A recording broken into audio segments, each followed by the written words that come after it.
Kedepannya kita ingin menjadi as-sarh al-ilmi al-kabir. Ya, dulu sebagai hafidh-hafidhah, tapi ingat, di akhirat nanti mungkin kau tidak mendapatkan apapun pahala dari Allah Subhanahu wa taala.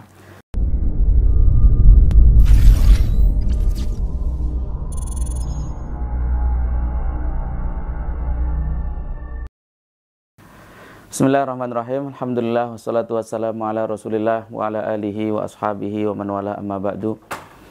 Alhamdulillah, saya Imam Al-Marghani, pengasuh dan pembina Darul Wasilah di Kairo dan di Indonesia. Di sini saya ingin menyampaikan beberapa hal terkait dengan Darul Wasilah.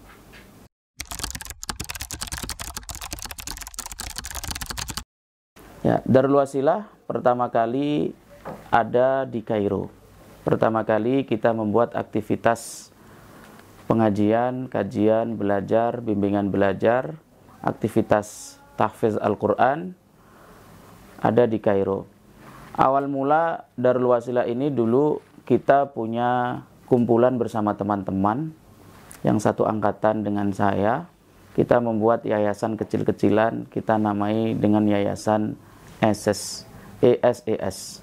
Ya, ESES ini kepanjangannya adalah edukasi, E yang pertama, S kemudian SES spiritual, kemudian E yang kedua ekonomi, kemudian S lagi, S yang kedua yaitu sosial.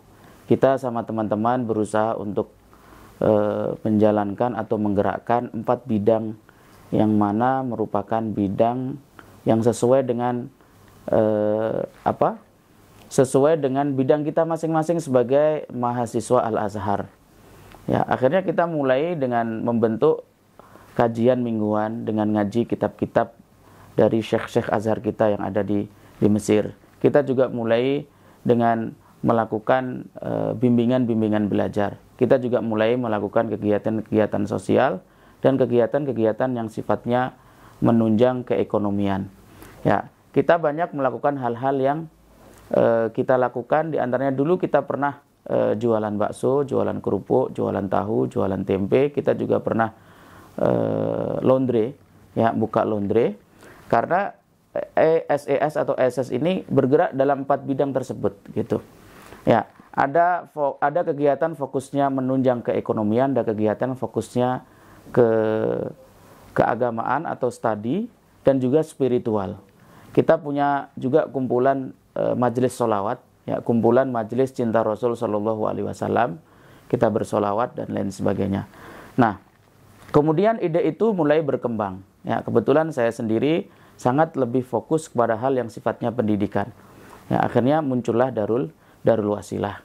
Darul Wasilah awal kegiatannya adalah bimbingan belajar, kajian mingguan, tahfidz harian dan lain sebagainya. Dulu awal-awal dimulai di rumah saya dan juga di rumah atau sekretariat ESES.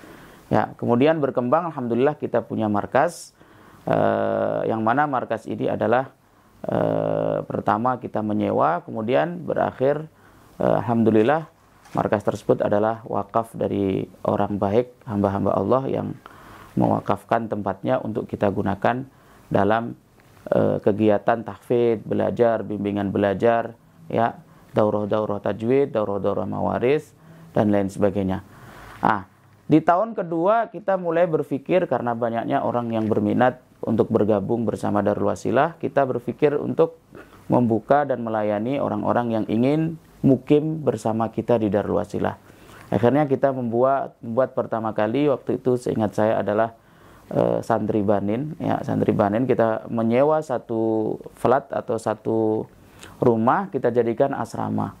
Kemudian setengah tahun selanjutnya kita buka untuk asrama banat, kita menyewa satu rumah dan seterusnya sampai pertanyaan ini disampaikan ke saya sekarang. Kita ada 10 rumah untuk banat, untuk santriwati perempuan, dan 2 rumah besar yang berisikan kurang lebih 80 atau 90 santriwan atau santri laki-laki. Ya, itu secara singkat tentang awal Darul Wasilah.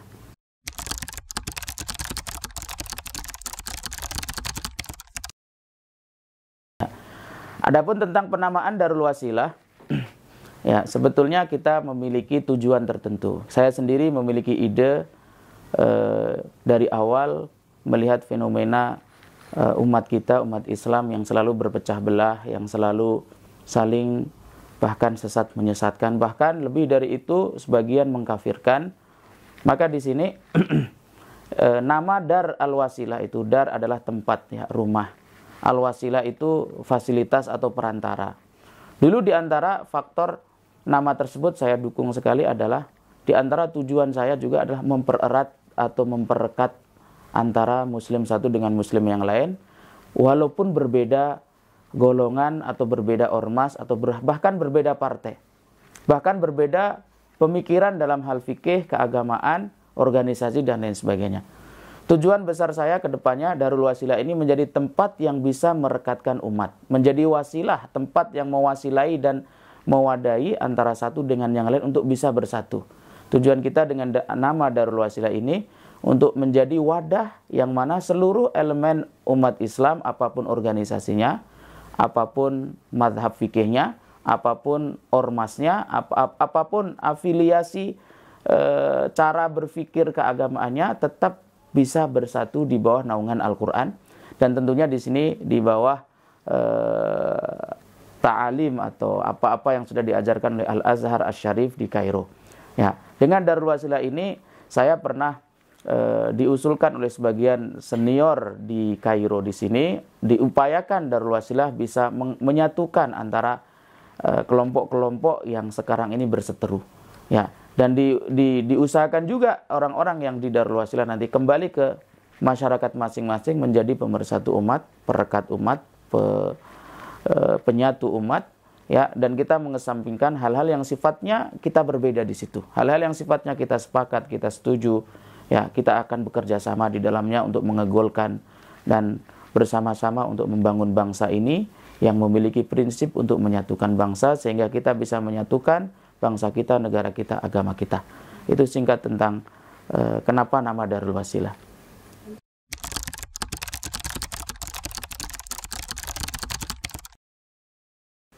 Tentang pertanyaan visi misi, tujuan pertama kita terpikir untuk bisa mengembangkan dan mendirikan Darul Wasilah ini adalah yang pertama adalah membentuk karakter muslim yang berakhlak Quran, dan As-Sunnah. Kita berusaha untuk mengajak masyarakat ini untuk semampu mungkin memiliki akhlak Al-Quran dan As-Sunnah. Yang kedua adalah membumikan manhaj Ahlus Sunnah wal Jamaah. Kita berusaha keras disatukan di bawah bendera Ahlus Sunnah wal Jamaah, apapun ormasnya, kita berada dalam Ahlus Sunnah wal Jamaah. Nah, jadi Darul Wasilah ini madhabnya adalah madhab Ahlus Sunnah wal Jamaah. Adapun yang ketiga adalah kita ingin mencetak generasi yang faham dan memahami permasalahan umat. Banyak di antara kita yang pinter agama dan lain sebagainya, tapi tidak peduli dengan permasalahan umat. Nah, di antara tujuan Darul Wasilah, kita ingin memfasilitasi masyarakat, atau mungkin kita akan mendidik dan membina santri dan santriwati kita ini paham tentang permasalahan umat dan peduli tentang permasalahan umat. Ya, ini yang mungkin sekarang ini kita sedang krisis kepedulian terhadap permasalahan umat tersebut.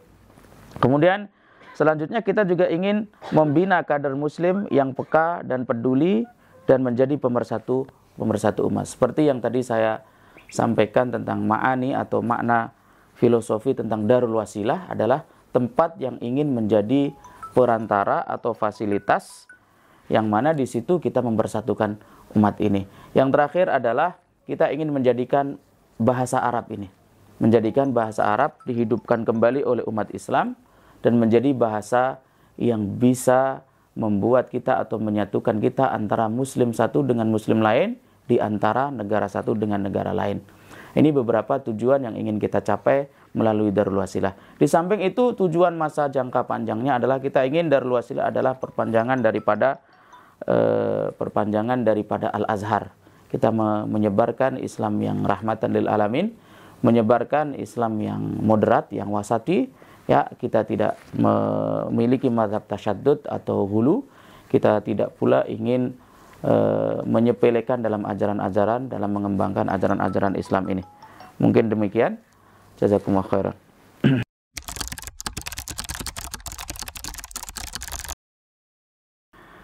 Tentang asrama itu kalau tidak salah, kalau Darul Wasilah dulu itu sesuai dengan yang ada di surat Al-Azhar adalah tahun 2016. Itu di Al-Azhar. Tapi sebelum mendapatkan surat Al-Azhar tersebut, Darul Wasilah sudah mulai bergerak di tahun 2015 itu. Ya, tapi kemudian kita menghitungnya adalah saat kita mendapatkan surat resmi, surat tasrih atau tarkhis, izin operasional dari Al-Azhar, yaitu tahun 2016. Ya. Kemudian di tahun yang sama itulah, 2016-2017 kita mulai menerima kawan-kawan santri yang ingin mukim masuk ke asrama Darul Wasilah. Sampai sekarang kita setiap tahunnya alhamdulillah selalu memberikan pelayanan bagi mereka yang ingin bergabung, dan kita membuka terus setiap, karena fasilitas yang ada kurang, akhirnya kita membuka kembali. Dari tahun 2016 itulah mulai dibuka asrama-asrama tersebut. Pertanyaan selanjutnya, selain Ustadz Imam, apakah ada tim pendiri dewe yang lain? Ya, untuk Darul Wasilah sendiri, dulu awal-awal ya bisa dikatakan saya sendiri. Kemudian saya mengajak kawan-kawan, khususnya kawan-kawan yang waktu itu adalah anak-anak yang saya bimbelin, ya, yang bimbelnya saya ajak, saya ajarin dan lain sebagainya, karena saya perlu untuk ada yang menemani untuk mengurus ini dan lain sebagainya. Saya merekrut beberapa kawan untuk membantu. Akhirnya apa? Di tahun-tahun pertama saya yang mengurusi sendiri, tahun kedua kita mulai berpikir bahwa kepengurusan ini harus berganti. Ya, mungkin bisa dikatakan di tahun pertama saya adalah sebagai direkturnya yang mengurusi semuanya. Saya minta tolong untuk membantu membuat ini, membuat itu, jaga markas dan lain sebagainya. Kemudian tahun kedua, tahun selanjutnya kepengurusan berganti dari direkturnya pertama, dari direkturnya. Kemudian berkembang lagi, di samping direktur ada muncul BPH. BPH mungkin awal-awal cuma 1, 2, 3 orang atau 4 orang. Kemudian berlanjut lagi dan diperluas lagi dengan BPH banyak sekali karena banyaknya rumah-rumah atau asrama-asrama yang kita fasilitasi itu. Ya, tapi tentunya tidak tangan saya sendiri, banyak tangan-tangan di luar sana yang mungkin membantu mensukseskan dalam pengadaan Darul Wasilah ini, baik markas maupun asrama. Ya, alhamdulillah di sana ada hamba-hamba Allah yang selama ini tidak pernah meninggalkan saya apabila saya membutuhkan pertolongan mereka. Ya, hamba-hamba Allah tersebut luar biasa. Ada yang dari orang Mesir dan juga ada dari orang Indonesia itu sendiri. Seperti itu.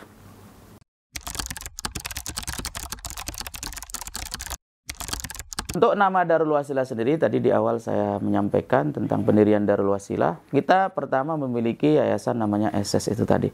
Di antara kerja yayasan tersebut adalah di bidang pendidikan.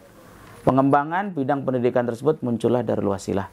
Dulu sebelum ada Darul Wasilah, itu kita sudah melakukan aktivitas itu. Tapi tidak punya nama Darul Wasilah. Kita masih punya nama Kajian Yayasan SS. Begitu kan. Akhirnya apa? Datanglah salah satu jamaah saya memberitahu, Syekh Imam, ini ada tempat yang bisa dipakai untuk mengajari orang lain bahasa Arab dan Al-Quran. Nah, tempat ini sudah ada dan mungkin sebelumnya juga sudah dipakai tapi mungkin tidak berjalan. Nah, karena jamaah masjid saya itu menyampaikan ke saya, akhirnya saya dipertemukan dengan pemiliknya, akhirnya ketemu dengan pemiliknya langsung tanpa panjang lebar, dia menyerahkan kepada saya, Syekh Imam, ini tempat tolong dipakai untuk ngajari orang-orang bahasa Arab, ngajari Quran, ngajar ngaji dan lain sebagainya. Nah, akhirnya apa? Kepikiran langsung bahwa oh ya, berarti untuk bagian pendidikan, pengajian dan lain sebagainya Yayasan SS tadi kita fokuskan di Darul Wasilah. Nah, dari situlah Darul Wasilah itu. Darul Wasilah seperti di awal tadi saya bilang, awalnya kita menyewa dan lain sebagainya. Kemudian pemiliknya mengatakan, dah pakai saja.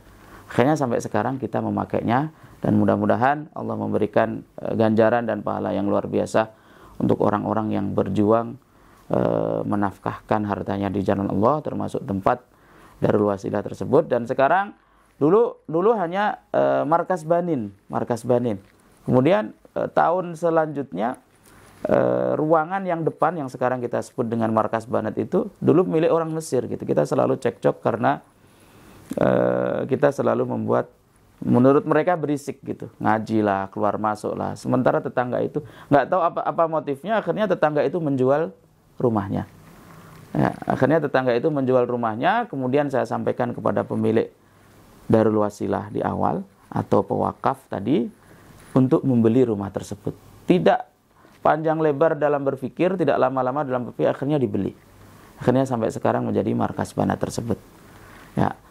Ya, jadi dua tempat tersebut yang merupakan markas, yang kita sebut dengan markas, tempat belajarnya, tempat tahfidnya, itu adalah milik bersama, milik umat Islam yang diamanahkan kepada Darul Wasilah untuk kita kelola bersama, ngajari umat Islam atau hamba-hamba Allah ini dalam hal Al-Quran ini. Ya, seperti itu.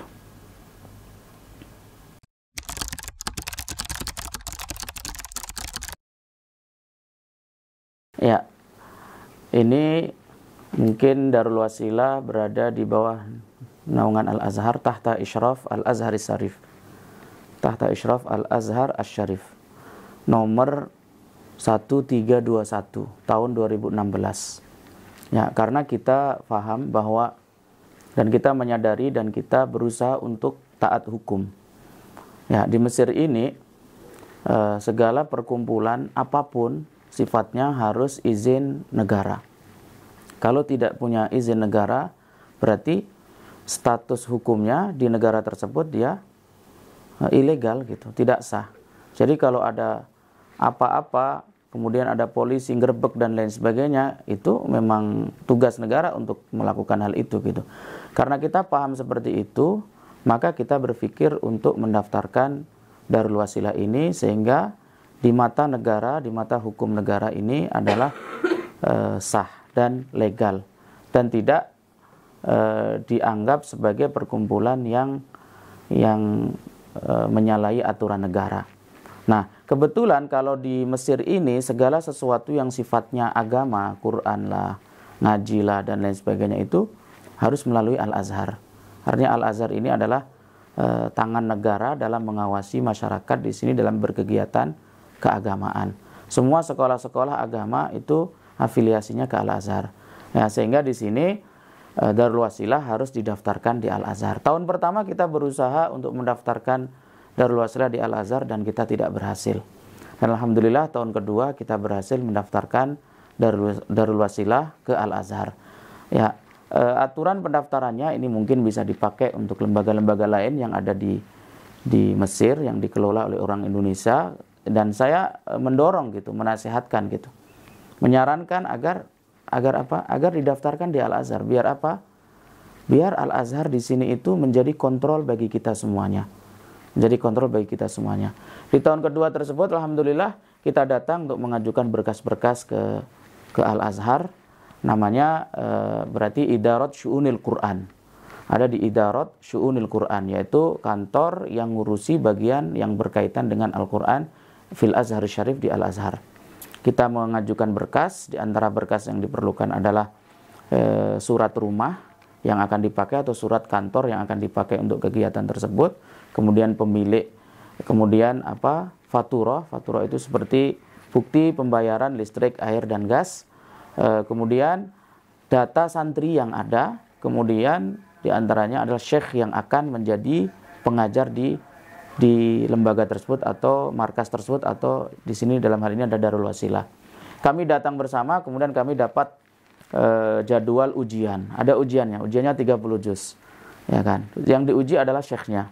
Ya, pengajar yang akan mengajar. Alhamdulillah, setelah ujian selang 1 bulan kita diterima dan lolos. Nah, karena kita diterima dan lolos, alhamdulillah, mulai sejak itulah kita mendapatkan nomor resmi dari Al-Azhar dengan nomor 1321 tahun 2016. Nah, ini namanya tarkhis. Tarkhis itu izin operasional suatu kegiatan lembaga di Mesir ini. Dan ini setiap tahun selalu diperbarui. setiap tahun selalu diperbarui. Dan alhamdulillah sampai sekarang tahun 2021 setiap tahun kita berhasil memperbarui dan diperbarui izin kita sampai sekarang. Itu cerita singkatnya. Dan kenapa harus diawasi oleh Al-Azhar? Karena kita orang asing khususnya saat belajar ke luar negeri, belajar agama, belajar Al-Quran tentunya di bawah kontrol Al-Azhar. Ya, Al-Azhar inilah yang akan menjadi kontrol mengawasi semua kegiatan yang sifatnya keagamaan khususnya bidang Al-Quran. Kalau tidak seperti itu kita dianggap ilegal, dan kita tidak mau dianggap kegiatan kita ini dianggap sebagai kegiatan yang tidak taat hukum atau ilegal. Ya, seperti itu.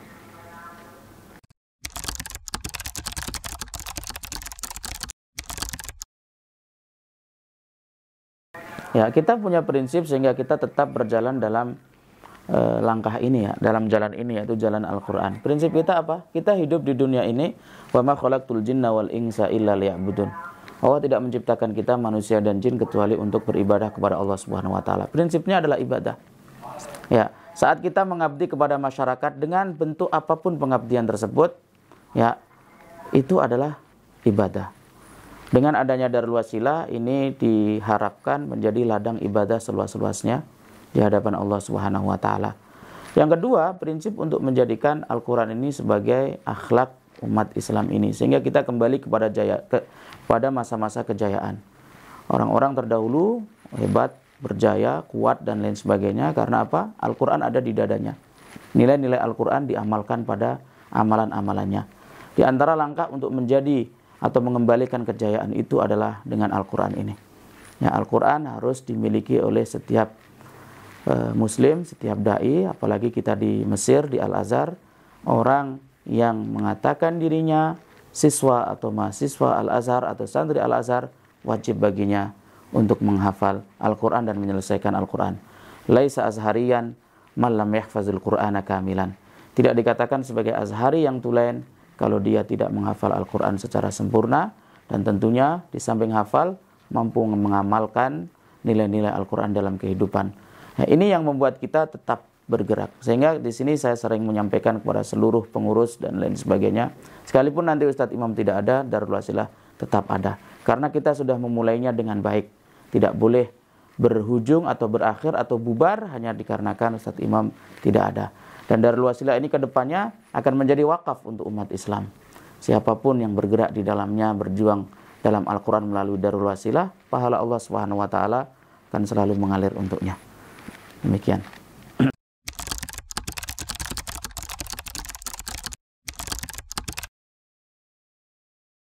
Sekarang sebagaimana sekarang dunia kita dipenuhi dengan media sosial dan lain sebagainya, mungkin yang terbaru yang ingin saya goalkan, ingin target itu tercapai adalah Darul Wasilah juga bisa terjun dakwah melalui dunia maya atau media sosial. Ini yang mungkin terbaru yang ingin saya goalkan, ya, tujuan ini atau target ini bisa tercapai gitu, yaitu yang selama ini kita ngajari Al-Quran, tahsin, tajwid, tahfiz melalui offline, langsung ketemu dengan syekh. Kita kedepannya ingin mengembangkan dakwah-dakwah yang selama ini offline, dakwah Quran yang selama ini offline menjadi online. Termasuk konten-konten dakwah Al-Quran, konten-konten dakwah kajian, pengajian, ya, menyampaikan hal-hal yang sifatnya diperlukan oleh masyarakat. Kita ingin mengembangkan yang sifatnya online sehingga apa? Manfaatnya tidak hanya dimiliki atau didapatkan oleh orang-orang terdekat, tapi bisa dirasakan oleh orang-orang sekalipun tidak berada bersama kita. Ini yang sekarang terpikirkan, yang terdekat, yang ingin kita capai. Karena hal-hal yang lainnya alhamdulillah sudah berjalan, termasuk markas, termasuk asrama. Kemudian untuk di Kairo sendiri, keinginan kedepannya adalah kita punya gedung sendiri. Ya, selama ini kita asrama masih menyewa. Kita punya 10 asrama banat, rumah Quran tersebut semuanya masih menyewa, termasuk banin. Ya, keinginan kedepannya untuk yang di Kairo kita punya satu bangunan sendiri yang terdiri dari minimal 6 lantai atau 10 lantai untuk santriwati dan satu lagi untuk santriwan. Itu tujuan kita ke depan untuk Darul Wasilah ini yang di Kairo.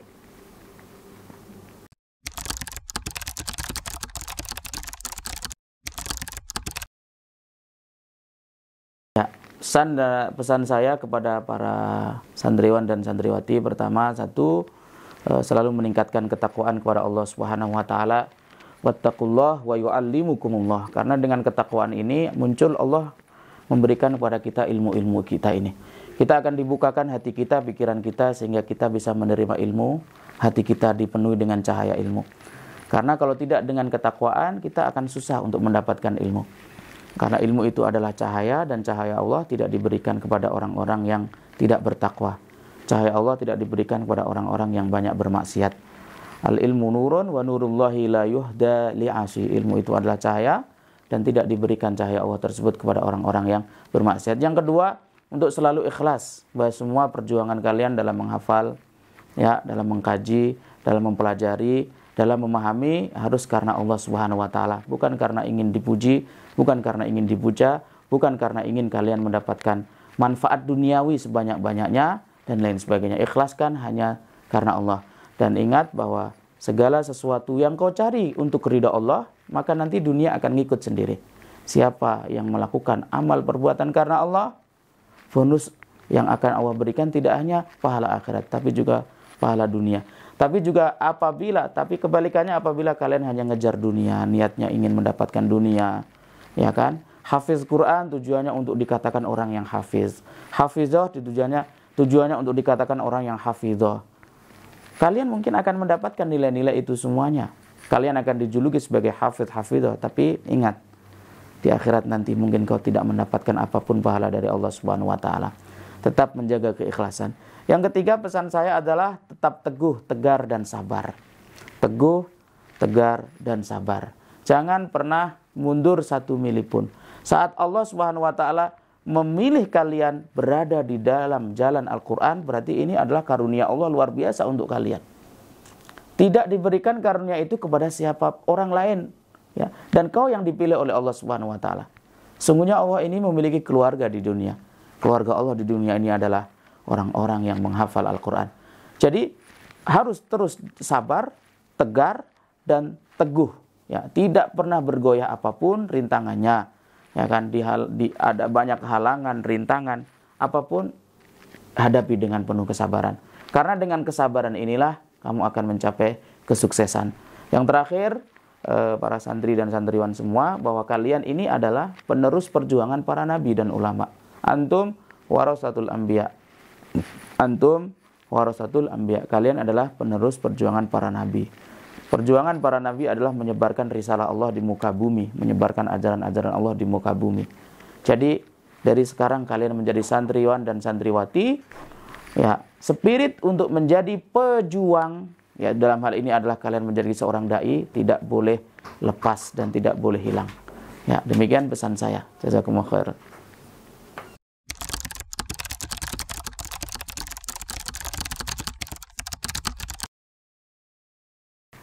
Tadi sedikit sudah saya singgung, kedepannya kita ingin menjadi as-sarh al-ilmi al-kabir, ya, menjadi benteng keilmuan seperti halnya Al-Azharus Syarif. Ya, sebagaimana Al-Azharus Syarif adalah pemersatu umat Islam melalui keilmuan, Darul Wasilah kita ingin menjadikan pemersatu umat Islam melalui Al-Quran dan juga keilmuan. Kita akan merangkul semua elemen masyarakat, apapun ormasnya, apapun afiliasinya, di bawah naungan Al-Quran. Ya, di bawah naungan Al-Quran. Kedepannya Darul Wasilah tidak hanya di Kairo, tapi juga akan ada di seluruh pelosok negara, khususnya di Indonesia. Ya, juga di Malaysia sekarang sudah bergerak juga, dikelola oleh salah satu santri dulu belajar di Darul Wasilah. Dan alhamdulillah kegiatan itu berjalan di Malaysia. Kita langsung menyampaikan siapapun yang akan bergerak memiliki tujuan dan visi dan misi yang sama, silahkan. Nanti di Malaysia akan berdiri Darul Wasilah, di Indonesia berdiri Darul Wasilah. Beberapa santri kita ada yang dari Thailand juga, mungkin nanti dia tamat dari Mesir pulang ke Thailand akan mendirikan Darul Wasilah di Thailand. Dan kita akan menyerahkan itu semuanya kepada siapapun yang siap berjuang di jalan Allah melalui Al-Quran ini. Itu kedepannya seperti itu.